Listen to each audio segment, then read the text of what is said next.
Good morning मेरे प्यारे बच्चों, कैसे हैं आप सभी। उम्मीद है आप सभी बहुत अच्छे होंगे और निश्चित रूप से आप अपनी पढ़ाई भी बहुत मन से कर रहे होंगे। प्यारे बच्चों, जैसा कि आप सभी को पता है कि कोशिश है मेरी कि आप सभी को जीके में भी कुछ सहयोग करूं। इसी सहयोग के नाते आप सभी के बीच मैं कुछ प्रीवियस ईयर क्वेश्चंस जो हर एक एग्ज़ाम के लिए इम्पॉर्टेंट होता है, उन सभी प्रश्नों का संग्रह करके वीडियो के रूप में बना के आप सभी के सामने प्रस्तुत करने की कोशिश कर रहा हूँ। यदि आप लगातार इस वीडियो को देखेंगे तो निश्चित रूप से मुझे विश्वास है आपके ज्ञान में इन वृद्धि होगी और आगे आने वाले किसी भी एग्ज़ाम में आपको ज़रूर फ़ायदा मिलेगा। तो चलिए, आज 25 क्वेश्चन का संग्रह है बच्चों। आइए इन 25 प्रश्नों को अभ्यास करते हैं। पहला क्वेश्चन आपके सामने बच्चों दिख रहे हैं और इसे आप खुद से पढ़िए भी, समझिए और देखिए इसका आंसर क्या होना चाहिए। आपातकाल के प्रवर्तन में रहने के लिए किस सदन का अनुमोदन 30 दिन के अंदर होना चाहिए? इसका आंसर होगा आपका लोकसभा। इसका आंसर क्या होना चाहिए बच्चों? लोकसभा। आपातकाल के प्रवर्तन में रहने के लिए किस सदन का अनुमोदन 30 दिन के अंदर होना चाहिए? तो इसका आंसर क्या होगा? लोकसभा। चलिए अगला क्वेश्चन देखा जाए। नेक्स्ट क्वेश्चन बच्चों आपका कहता है, भारत के नियंत्रक एवं महालेखा परीक्षक द्वारा दिया गया लेखा परीक्षण संबंधी प्रतिवेदन की जांच कौन सी समिति करती है? इसका जवाब होगा आपका लोक लेखा समिति। इसका जवाब क्या होगा बच्चों? लोक लेखा समिति। अगला बहुत ही महत्वपूर्ण क्वेश्चन है, इसे पढ़िए, समझिए और बनाने की भरपूर कोशिश करिए। माता के गर्भ में भ्रूण को पोषण किसके माध्यम से मिलता है? बहुत ही सुंदर प्रश्न है, इसका जवाब होगा प्लासेंटा। अगला प्रश्न है, संविधान सभा के सदस्यों द्वारा संविधान पर कब हस्ताक्षर किया गया था? चारों ऑप्शन पढ़िए और उत्तर लगाने की कोशिश करिए। इसका जवाब होगा 24 जनवरी 1950। अगला प्रश्न है, पंचायतों की वित्तीय स्थिति की सिफारिश किससे की जाती है? तो ये सिफारिश जो है बच्चों राज्यपाल से की जाती है। अगला प्रश्न है, सबसे पुराना युग क्या है? तो सबसे पुराना युग चार ऑप्शन है, चारों को पढ़िए। तो सबसे पुराना जो युग है उसे कहते हैं आर्कियन युग। अगला नेक्स्ट प्रश्न आपकी स्क्रीन पर दिख रहा होगा, इनमें से कौन सुमेलित नहीं है? इधर समिति का नाम दिया हुआ और इधर उनके अध्यक्ष के नाम है। तो इनमें से कौन सुमेलित नहीं है? आपको पढ़ना है, समझना है और फिर बनाना है। तो इसका आंसर होगा सी, संचालन समिति के अध्यक्ष के.एम. मुंशी नहीं थे बल्कि डॉक्टर राजेंद्र प्रसाद थे। राइट। अगला क्वेश्चन है आपका, संग्रहित का अर्थ क्या होता है? तो संग्रहित का अर्थ जो होता है वो होता है कोषाध्यक्ष, क्योंकि मौर्य काल में कोषाध्यक्ष को ही क्या कहा जाता था? संग्रहित कहा जाता था। इतिहास के प्रश्न है। आइए अगला प्रश्न है बच्चों, मिलान करने वाला। आप सभी के सामने महाजनपद लेफ्ट साइड और उस महाजनपद की राजधानी दिया गया है। आप तमाम बच्चे इस क्वेश्चन को, यानी आप सभी को आंसर तो जानना ही चाहिए, साथ ही साथ ये सभी महाजनपद की राजधानी आप सभी को तटस्थ होनी चाहिए, क्योंकि बहुत इंपॉर्टेंट है बच्चों।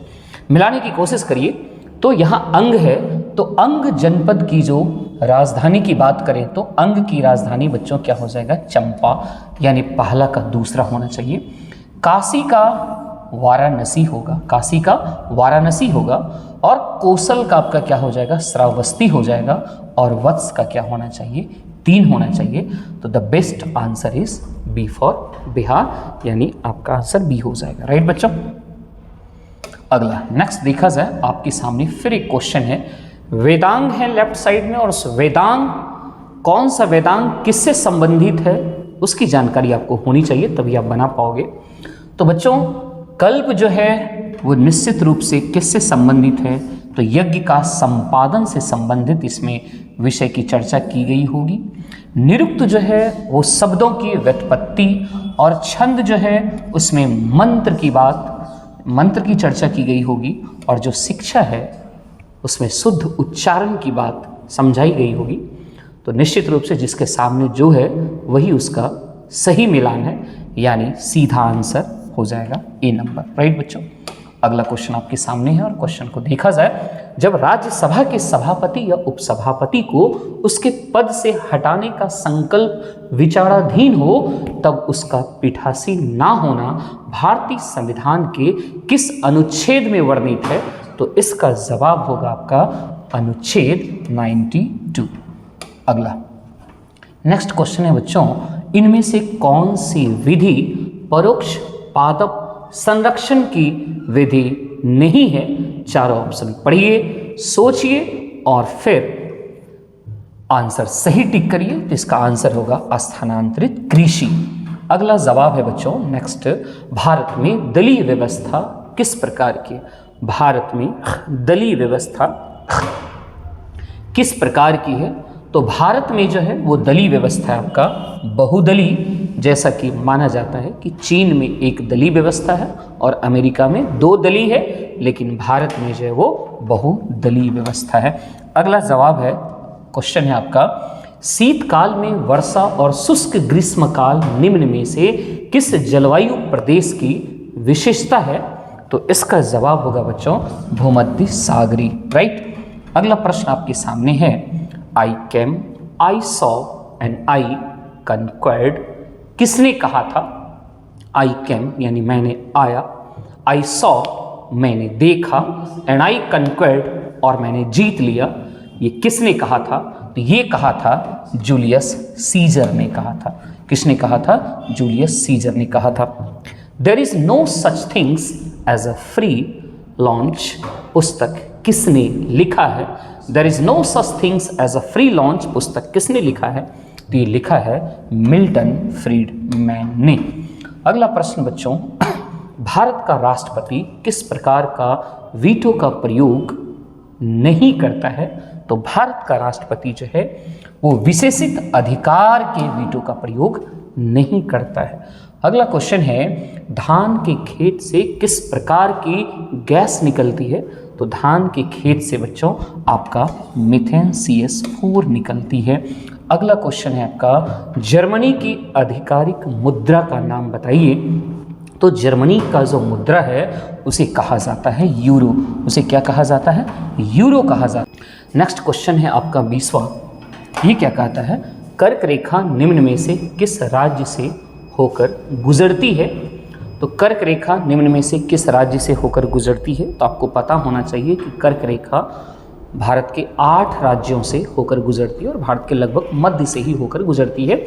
और आप सभी को वो 8 राज्यों का नाम बिल्कुल याद रखना चाहिए, क्योंकि हमेशा परीक्षा में पूछता रहता है। आप समझ जाइए कि ये मोस्ट इंपॉर्टेंट क्वेश्चन है बच्चों, आपको एकदम याद रखना चाहिए। तो आप पता करो कि किस किस राज्य से होकर कर्क रेखा गुजरती है। इसका जवाब होगा आपका ऑप्शन ए।